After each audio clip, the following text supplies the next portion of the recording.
wound back before we reach 80% double dose in Sydney in terms of, in favour of moving people to home quarantine and even potentially a shorter 7-day quarantine? Well, certainly between 70% and 80%, there's no doubt we'll be going through a transition. And I think there is an argument for us to consider very closely what quarantine for returning Australians who are fully vaccinated looks like.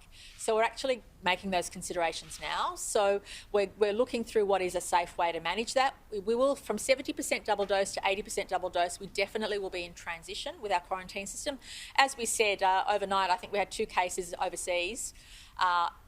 It's important to quarantine because the cases may develop in the second week, and yet thousands of cases still in the community. So there will be a transition in the quarantine system from 70% double dose to 80% double dose, and once we hit 80% double dose, we will definitely be opening up Sydney Airport to welcome home Australians, and with less pressure on having them in the quarantine system, it actually means we can welcome home more Australians who are double dose vaccinated, because they will essentially be required to be in quarantine for a period of time, and the health experts will give us guidance on what length that should be. I know in some countries it's as low as 7 days, and it might be that when they land they take a quick test, and if it's negative there might be a shorter time period if they're double dosed. But in any event, we're relying on the health advice to help us guide our decision making, but I'm confident that there'll be a definite transition between 70% double dose and 80%, and in fact there are draft papers that we're working on at the moment, and I'm pleased to show other states how that's possible,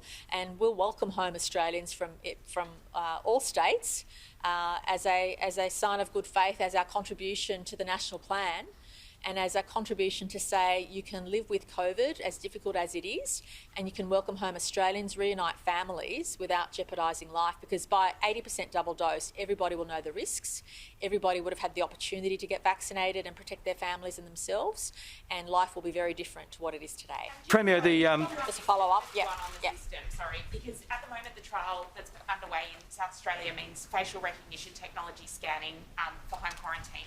Are you comfortable with that technology in terms of safety and security? Well, we were really interested in the South Australian model, and we've actually looked at how that works.